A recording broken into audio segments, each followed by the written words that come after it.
तो कल हमने समझा था कि डायोड क्या होता है। पिछली वीडियो में हमने समझा कि हमारे पास डायोड क्या होता है, और अभी हम लोग समझ रहे हैं कि उसकी एक किस्म जीनर डायोड क्या होता है।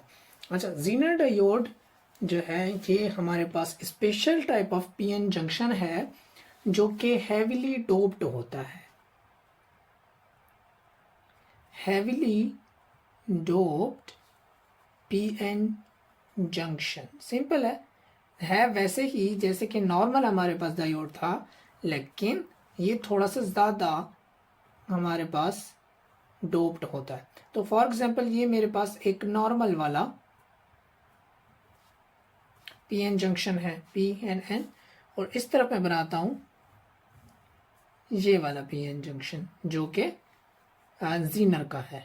PN इस तरफ पॉजिटिव, इस तरफ नेगेटिव, इस तरफ पॉजिटिव, इस तरफ नेगेटिव, यहाँ नेगेटिव आ जाएंगे, यहाँ पॉजिटिव आ जाएंगे, यहाँ पे पॉजिटिव आ जाएंगे और यहाँ पे नेगेटिव। अच्छा, होता इस तरह है, ये हमारे पास बहुत ज़्यादा हैवीली डोप्ड होता है। हैवीली डोप्ड का मतलब है इसके अंदर जो हम लोग इम्प्योरिटीज़ मिलाते हैं उसकी वजह से इसके अंदर हमारे पास इम्प्योरिटीज़ हम बहुत ज़्यादा इसके अंदर मिलाते हैं। तो ये इसी चीज़ को हम लोग, अच्छा होता ये है कि जब इसको भी हम कनेक्ट करते हैं, इसको भी कनेक्ट करते हैं या पीएन जंक्शन बनाते हैं, तो यहाँ पर नॉर्मल डायोड के अंदर ये डिप्लीशन लेयर जो बनती है, कल हमने देखा था डिप्लीशन लेयर, ये बहुत बड़ी बनती है, वास्ट बनती है। जबकि जीनर डायोड के अंदर हमारे पास डिप्लीशन लेयर बनती है वो बहुत पतली सी बनती है। उसकी वजह क्या है? उसकी वजह यह है कि देखें, यहाँ से जब इनको हम इकट्ठा करेंगे तो इसके कुछ एलिमेंट इधर आने की कोशिश करेंगे, नेगेटिव इलेक्ट्रॉन्स इस तरफ आने की कोशिश करेंगे, और इधर वाले कुछ होल्स यानी सिंपल यहाँ पे आने की कोशिश करेंगे, या फिर यहाँ हमारे पास बहुत पतली सी डिप्लीशन लेयर इसकी हमारे पास बन जाती है। सही है। और उसकी वजह भी यही है कि देखिए यहाँ थोड़ी सी जगह पे इतने ज़्यादा इलेक्ट्रॉन है कि वो जैसे ही आते हैं तो ये जगह फिर फ़ौरन फिल कर लेते हैं, और यहाँ थोड़ी सी जगह से जैसे ही हमारे पास होल्स आते हैं तो ये जगह फिल हो जाती है। तो ये बहुत पतली सी इसकी डिप्लीशन लेयर बनती है और वो बाकी इलेक्ट्रॉन और होल्स को रोके रखती है। हालांकि यहाँ पे ऐसा नहीं है, यहाँ पे थोड़ी ज़्यादा इलेक्ट्रॉन्स को आने की ज़रूरत है, यानी थोड़ा सा बड़ा हमारे पास डिप्लीशन लेयर बनता है। तो इसको सादा अल्फाज में यूँ बोला जा सकता है कि हैवीली डोप्ड होने की वजह से इसका स्मॉल या फिर पतला थिन जो है पीएन डिप्लीशन लेयर हमारे पास बनती है, सादा अल्फाज में।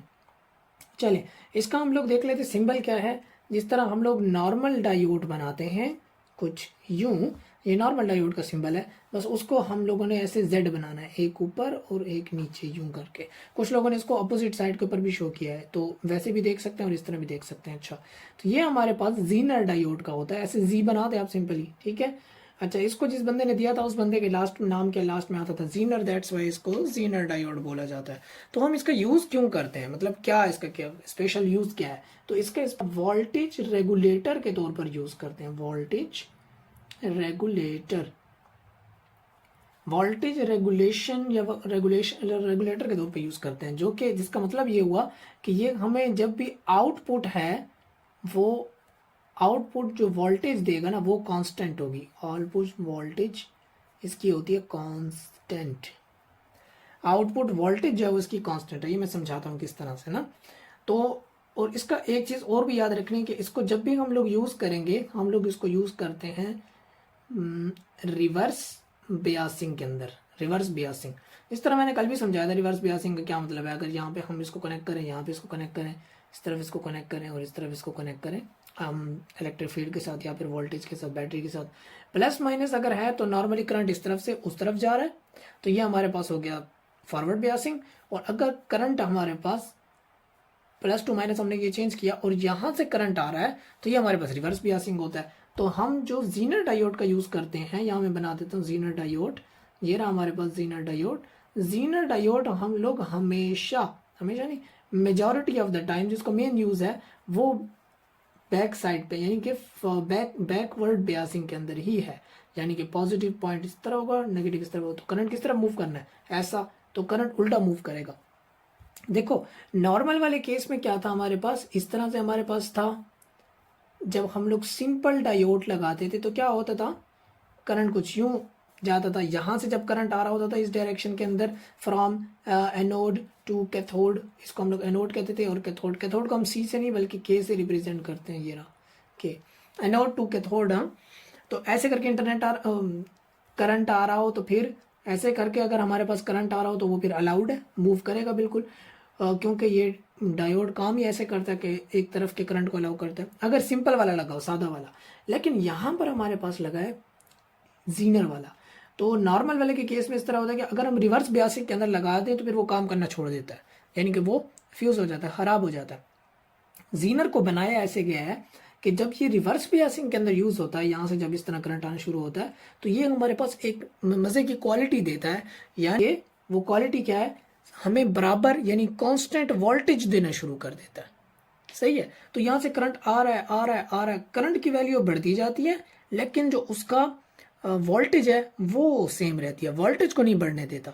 ये बड़े मजे की बात होती है इसकी।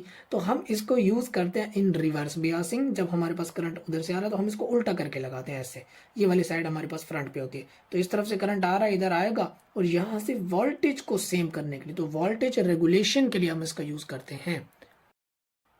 ओके, ये जो ग्राफ है, ये हमारे पास ग्राफ इसकी इस पोजीशन को जाहिर करता है कि भाई ये करंट जो है, जब ये बैकवर्ड करंट रिवर्स बियासिंग के अंदर हम यूज़ करते हैं तो जीनर डायोड हमें कांस्टेंट वोल्टेज क्यों देता है, ये चीज़ है। तो ये उसको समझाने के लिए हम बता रहे हैं। रिवर्स बियास दोबारा से बता दूं, ये जब उल्टा हो जाता है यानी प्लस से माइनस इस तरफ चलेगा तो जितना करंट आ रहा होगा उतनी वोल्टेज वो हमें देगा। लेकिन जब रिवर्स में लगता है तो फिर ये खराब नहीं होगा, जीनर डायोड जो है नॉर्मल डायोड की तरह जलता नहीं है, बल्कि कांस्टेंट वोल्टेज देना शुरू कर देता है बजाय इसके कि जले। ओके, यहाँ पे आके देखते हैं, तो ये अगर फॉरवर्ड बियासिंग के अंदर लगा था, जितना करंट आ रहा था उतनी वोल्टेज प्रोड्यूस हो रही है, जितना करंट आ रहा है उतनी वोल्टेज प्रोड्यूस हो रही है, तो जितनी करंट हम देते जा रहे हैं उतनी हमारे पास वोल्टेज भी आती जा रही है, जो कि कांस्टेंट नहीं है। यानी जहाँ से जितनी वैल्यू आपने करंट की दी उतनी ही वैल्यू उसकी वोल्टेज की आपको मिल रही है। यहाँ रिवर्स बियासिंग के अंदर जब ये उल्टा हो जाता है, रिवर्स बियासिंग में ऐसा नहीं है, आप करंट देते हैं उतनी वैल्यू बढ़ती है वोल्टेज की, फिर करंट देते हैं फिर उतनी वैल्यू मिलती है वोल्टेज की। एक पोजीशन ऐसी आती है जिसको हम लोग कहते हैं Zener breakdown region. Zener breakdown region एक ऐसा आता है कि जब आप उसको जब आप उसको करंट दे रहे हैं वो फिर भी हमें बराबर वोल्टेज देता है। अब वो वोल्टेज की वैल्यू को नहीं बढ़ा रहा, आप करंट बढ़ा रहे हैं लेकिन अब वो वोल्टेज की वैल्यू को नहीं बढ़ा रहा, तो यहाँ पे हमें कांस्टेंट वोल्टेज मिलना शुरू हो जाती है, मुस्तकिल कांस्टेंट वोल्टेज हमें मिलती है। और यही इसकी बहुत यूज़फुल चीज़ है कि हमें कांस्टेंट वोल्टेज देता है, तो हम इसको बहुत सारी मुख्तलिफ जगहों के ऊपर इस्तेमाल करते हैं जहाँ पे हम डायोड लगाएं और हम कांस्टेंट वोल्टेज चाहते हों तो फिर हम इसका यूज़ करते हैं जीनर डायोड का। ये बनाना वैसे कोई ख़ास ज़रूरी तो नहीं है, लेकिन समझाने के लिए एक इम्पॉर्टेंट चीज़ है, इसके बगैर समझ नहीं आएगा कि भाई ये किस तरह से काम कर रहा होता है। अगर यहाँ तक भी बता दें तो भी ठीक है, आई थिंक।